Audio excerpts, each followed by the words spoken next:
Hello and welcome to Amass Games. My name is Simon and today I'm bringing you the game Railroad Revolution. Just to let you know, this is using natural lights. I'm hoping you'll be able to see everything well. Now, you might have noticed, based on the preview video, I have removed that outer carcass. And I've bagged up, I've added some extra bags just to make things easier to view. And I'm now going to tell you through how to set up and play and then the review for Railroad Revolution. So just a couple of information, I'm going to be only using one player board as opposed to, well, maybe up to 4. And each of them just has a little bit of information different. So this is called O'Brien Locomotives. Everything else is the same apart from this black bit, which is slightly different to the others. And the score pad, well, I'll come back to that, but I'll leave that out for a moment too. So those are rules, and one thing I will state is there is only one of these information here, which is basically a reference guide. So if you want to do more, you can go online to Board Game Geek and have printed off in colour just some extra things, because if somebody's first game, there's a few iconographies on here which you can't always really tell, to be honest, what things are. I'm actually going to put on the lights, spotlights, as I think, apologies for that glare, I think it's going to need it. So let me just try and move that out of the way slightly. So the board, let's move on to that. Now, there's been some criticism that some people don't like this board. Now, I really like, particularly the box art in particular. I think it's fantastic. But also, I quite like this sort of yellowed effect going on representing the map. And let me just move this into shot. Now, the owner of What's Your Game, which is a board game manufacturer and publisher, they, or the guy who actually runs it, the CEO, he's actually the designer of the art. So he's an artist, and he's done other games such as Madeira and Nippon. He's done the art for those too, and you definitely see that kind of layout similar. Now, in terms of what needs to be in shot, to be honest, we can kind of all go all the way up to about, well, let's just keep it to the bottom of the board for the time being. As you'll see, there's no space to have this on the board as well, but to be honest, we're going to come back and deal with that in a moment. So what are you going to need? Well, you're going to need to choose a player colour, so we're going to use black, and I'll chuck everything else back in the box. There's one exception, which is when you're playing different player counts, you're going to be placing things out on the board. I think I'll be fine using just black for the time being, and I'll come back to that. So let's just chuck out these pieces. So let's just move this off a bit. And you're going to lay all these things out onto your board. Now, this isn't a Kickstarter game. There's no recessed areas where you put things. It doesn't take too long. And in fact, the entire setup of the game is around 8 to 9 minutes. The duration is, these go over in this corner here. The duration of the game after a few plays has been about an hour, spot on an hour. So it doesn't take too long. Due to lockdown restrictions currently in the world, this has only been played as a 2, and I very much look forward to playing it more as well. There's some interaction, so this is a kind of worker placement game, resource management game, whereby you're trying to get victory points different ways. Now, it's not multiplayer solitaire exactly, but there isn't much interaction with your opponents. It's mainly about trying to get bonuses to getting to locations first. For this reason, I don't think it's a negative. It's not really a point salad game. I like that there's a little bit of interaction. It doesn't have to be too much. Predominantly, it means you don't have to worry too much about thinking about what you're doing on your next turn. Now, I could have paused the video to do this, and sometimes I do, but rarely I do, because I think there's enough still to talk about with the game. So, we'll see some other things in the bag. Well, for now, you're going to be putting out one piece of rail in the starting location, which is basically here. It says start, Washington and Charlotte. Everything else is going to go back in the bag for the time being until you're going to need it. So that actually should have another piece on it. And based on your starting tiles, it's going to be what's going to be decided. Everyone starts with 4 of these workers, which is white people. Also, everybody starts with some money, or basically they're called shares, not money, and you get 3 of these shares. So everyone starts off with this as well. And everyone starts off with this train tile, which can give you abilities, which I'll come back onto. So now I'm just going to move this off the board and come back to that.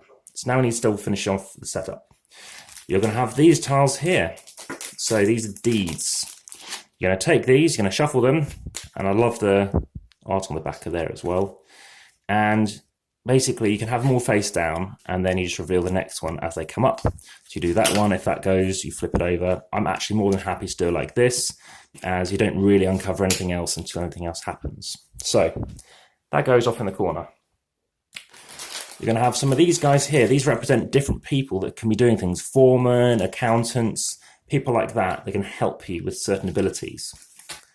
Aside from that, you're going to have your pile of money and other things like that. You're going to have some spare tiles, depending on if you're playing with fewer players. So these train tiles, if you're playing as a 2, you're going to have 3 of each type, which I'll get back onto. You're going to start off with some deed tiles as well. So the deed tiles are there, so they just actually not starting off with them. You're going to have some of them. Everyone's going to be shuffled and given an A1 tile, which is a milestone tile you can work towards. So in this case, this person can work towards trying to get a piece of rail across to where a location is here, and here you're trying to get a station in a level 2, which is like down here. To get to a station, you need to go through here, which I'll come back onto. Additionally, you're going to need a certain kind of worker, a purple worker. Let's just be generic for now and call them purple. Over here, though, you're going to need a person here, which is like over here, and 2 tracks connecting 2 different places, which are the level 2 train stations. There are some other ones, but anyway, that's an example of what you could be working on. So, setup tiles. You're going to take amount equals number of players, such as randomly grab 2. And in this instance, you're going to decide, well, you're going to go, right, okay, we'll go boof, and use both of these sides. What this means is you can, straight off the bat, you can change maybe one of your basic workers, similar to like in the Artemis project, to maybe a purple worker. This one lets you have one of those train tiles, which I'll come back onto.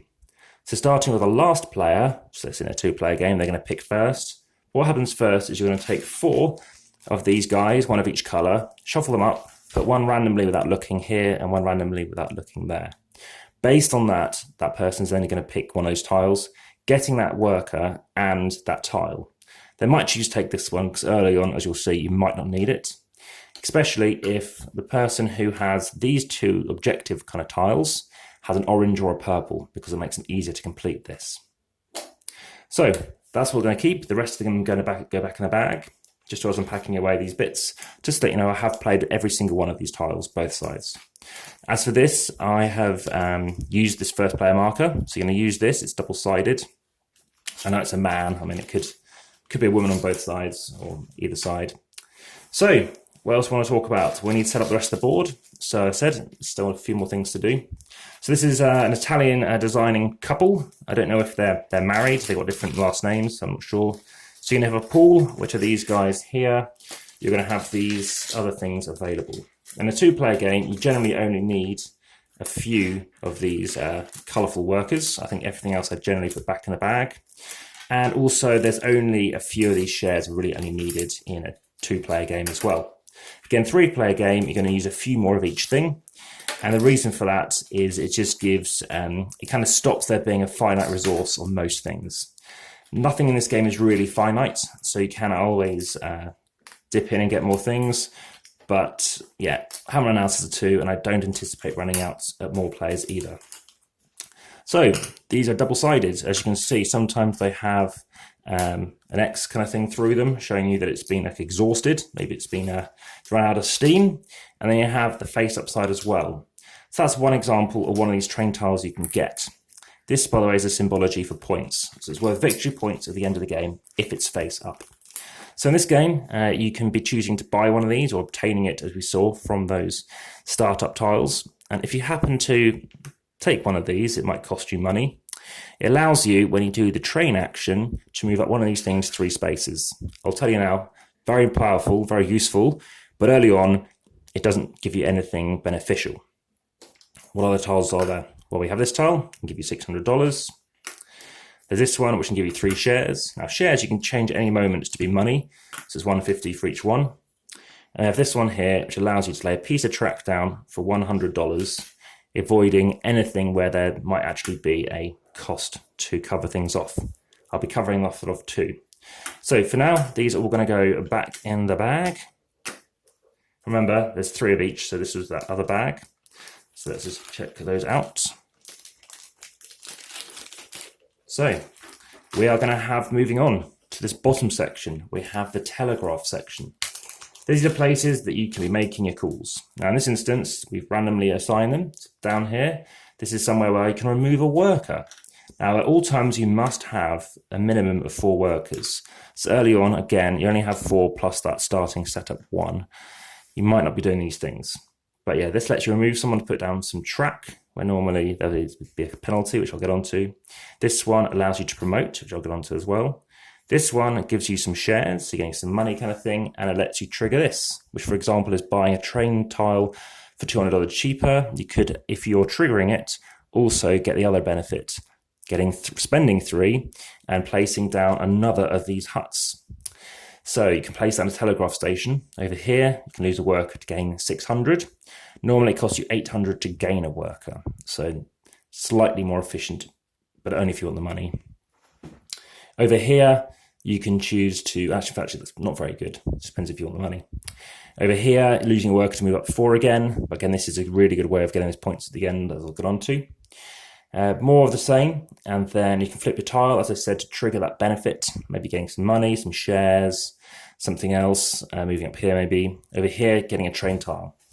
So lots of different things you can do, and if you're the first person to go there, you're going to get a bonus. That bonus is 2 of these things. So in this case, you're going to get 2 extra shares. Here, you're going to get an extra 2, so you get 4. Here, you're going to get 4. So if someone's gone here, anyone else who goes here gets 3.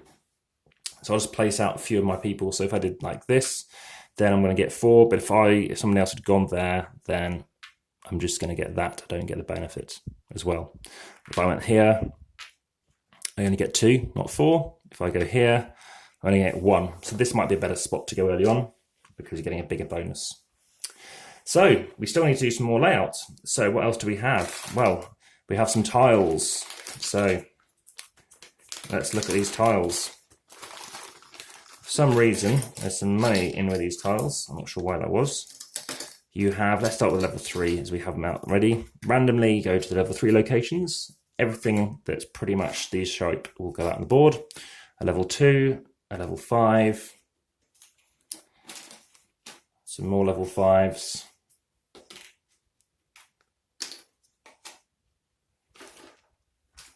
I'm going to move this out of the way for the time being. Some 2s. And by the way, this board will be set up as it will be played today. So there won't be any packing away. And then a 4 goes out here. And yeah, everything is laid out. We're pretty much set up now.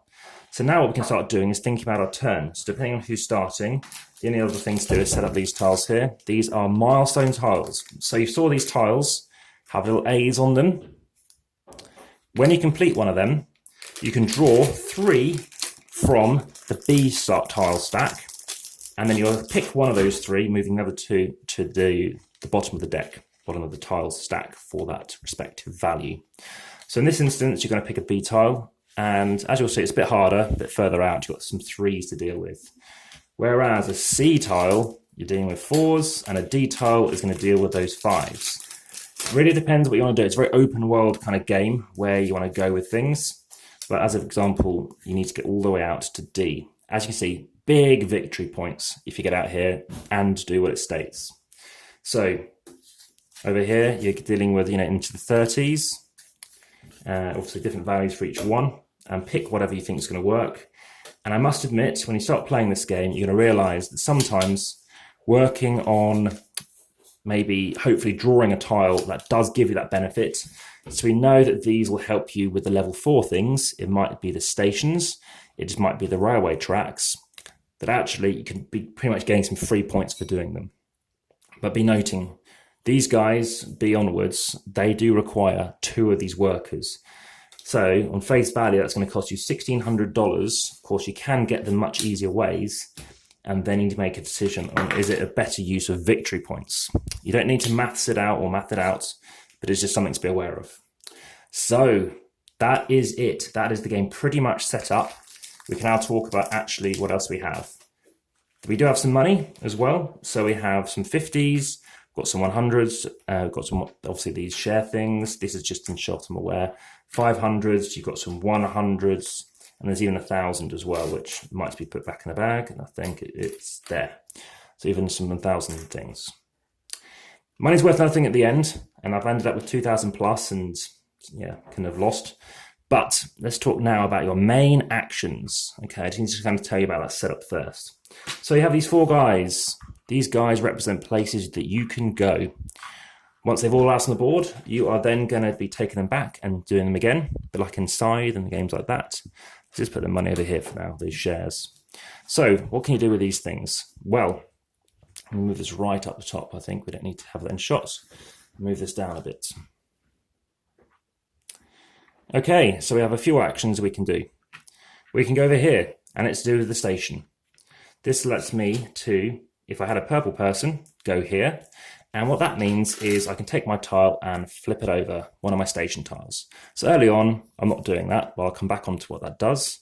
Down here, if somebody else has gone to any of these locations, I can still get the bonus.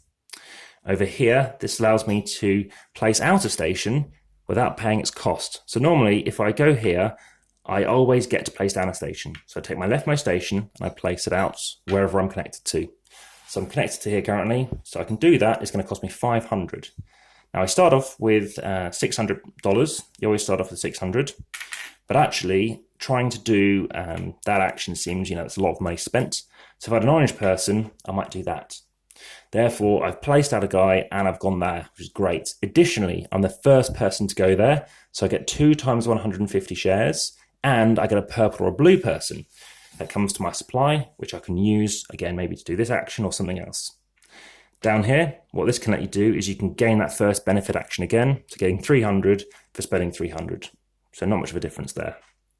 Over here, do something in the railroad section. You're going to first be able to pick up your first 2 pieces of rail and place them down, and they can go wherever you like out from where you are, but this will cost you nothing in addition to the 400. Here it's going to cost you an extra 100 because it's a triangle, because it's like rocky terrain. Got some like bushy terrain over here, so it's going to cost you 200. So that's that's going to cost you 700. 1, 2, 3.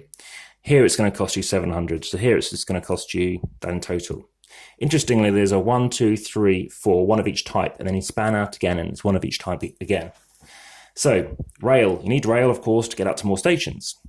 Over here, each place you cross, again with an orange person, you're going to get some money back. So it's going to be kind of half price. You're going to get $100, you've got to be able to afford it. And then for each thing you cross, you're going to get 50. So that's going to cost you 300 for that bit just alone, plus your 400. But this is going to cost you, save you 50 each time. So half price. Here, lets you place 3 rails instead of 2, again, with a blue person. And over here, we have a grey person, and he's going to give you 300 money. So it's going to make this quite cheap. So over here, we have these telegraphs. So if you go down here, let's say you have a purple person, as you switch. So we've talked about switching already. Switching allows you to change. So you could go there with a purple, and then you can pick somebody and change that to be a blue. Now it's permanently blue. You're never going to get this guy back. He's going to go back into your bag. And then over here, you could choose to go here. In this instance, if you had an orange, you'll be able to get $100 for each 100 you're picking up, each share you're picking up. So if you go here with an orange, and I'm holding a purple there, and you're placing out this here, again, stations are the same for telegraphs, and on here, you're going to be getting an extra 400, so that's going to be $600. With a blue person, you're able to actually omit doing this action. So rather than losing someone, which normally costs you 800, the base action, it's going to be much cheaper. Over to the final area, trading, that's where you want more money. You can choose to remove a house, remove one of your stations, or a rail, and flip one of your tiles, which comes back onto this final thing, which I'll talk about in a moment. If it's purple as well, so you're going to go here, you're going to move up on 3. If you had orange, you're going to be able to get 100 for each train thing you have. Down here, you get to do a deal with yourself, and then that gets discarded, and then if they all go, they shuffle. Over here, you can flip over one of your tiles. So if you ever use one, it's going to flip, and it's worth nothing. Not only is it not worth any victory points, you literally can't use the action, so you do want to flip it back. So here you can flip it to use it, here to flip it back again. You do have these individual middle things as well. That's about promotion. That's whereby you're going to have something like this, which is your A2 or A1 tile, and it allows you to take somebody, whether on the board or not yet used, onto the board, like that. If at that moment, at the end of your turn, you've done what you need to do, so for example, I managed to put out this, and well, in this case, I've got to go all the way over here, say, then I've completed it, I then get to flip it over, of course that's 18 victory points at the end, and I get to draw 3 tiles from B. That's how that works. And that's how the game progresses. You're going to be choosing whether or not you're going to be low on funds. And if you want to, when you go over here, you're always generating money. So this bit's around, you remove a thing, and whichever thing you remove it from, the leftmost area, you're getting the money. I've tended to wait to about here to get the money. I think some games you don't need to get the money, but I've managed to win sometimes when I've needed it. Sometimes I've not won getting money. But each game I've always got money, so I think it's important. I think it's not just a tease. Now, in terms of expanding out, if you happen to expand out to here for the first time, as I mentioned, you'll get a chance to do both of these things. You can just do one or do neither. Now, anyone else playing also gets a chance to do one of those two things as well. So they get a chance to get, as you'll see, either some trains cheaper, a train cheaper, or placing down a telegraph station. It's all about whether you think it's useful to do it. Now, let's talk about victory points. So there is a score pad. Scores have actually gone up a lot since the first game. Kind of, not quite doubled, but yeah, increased by over 100. So you are going to be scoring based on a number of different things. If you happen to reach these level 5 things by rail, so just the rail of reach there, what we're going to do is times it based on your track position. So here it's 5 times however many you've touched. Over here, it's how many stations you have out based on the station tracker, which is up here. And then over here, it's based on how many of these telegraph stations you have, again, times by it. Each time you cross certain barriers, you're going to pay $50 or pay in a share or lose a person. Down here, it's all of your milestones added up. Over here, it's the your trains. So any trains flipped over, it's going to give you 8 points. Sometimes you had 3 flipped down, so you've lost 24, but maybe you've gained it elsewhere. And over here is telegraphs. So if you happen to have 1 and 2, that's worth nothing. But if they're next to each other, then so you wouldn't have more than one, that is worth 8 victory points because it's connecting these two areas together. And then that's connected as well, so that's going to be another 5. So you get 8, 13 victory points. Now, lots to take on board, but as you might notice, you can get lots of points, obviously, from these milestones in early doors. First few games, that seems to be the way to go. Having said that, there's loads of other victory points available by going, for example, for this route, which I wasn't aware of actually when I was playing it. And yeah, there are different ways that you can be getting victory points. So, highly effective and rewarding game. And it's swift, like I say. You can bash this game out in an hour. That final turn can take a while because you're considering various things.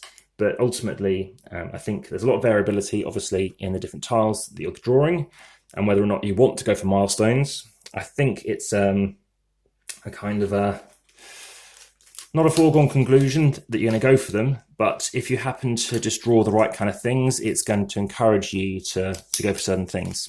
So my rating on this is currently an 8, and I think that's obviously pretty high. That's obviously it's slightly above what it is, and I think to be on the front page of Board Game Geek, it's like a 7 play minimum to get up there. So obviously I'm already up to, I think, the 5th play almost. And like I said, I'm keen to see, other things. It's been tie so far in these 2-player games. It's been 2 victories apiece. And so far, like I said, it's been a fun game, a game that's come back to, play it twice in an afternoon, and it's been effective and great use of time. It's a very nice game to consider where do you want to go next, and not too long for each turn. Curious to see if it is longer with more players, and these are the guys we're going to get out. And we're going to put them out here. There we go. Now, if you're the first person to reach these stations, you get a first player bonus, which is in this case, you could get a train token for 300 fewer. And over here, everybody will always get an orange worker. So you can get these people out, but it does depend on which way you want to go. Do you want to go to the center, around the bottom, around the top? And just in some other news, I have been to a number of these locations: Denver, San Francisco, San Diego, Seattle, Miami, Washington, Boston, and Chicago, if I didn't say that. So if you like the video, please hit the like button. If you haven't already, please subscribe to consider seeing everything else that's out there and coming. Additionally, check out the comments and descriptions for anything else that you're uncertain about. But there we go, quite a bit to cover off, and thanks very much for watching. All the best, bye for now.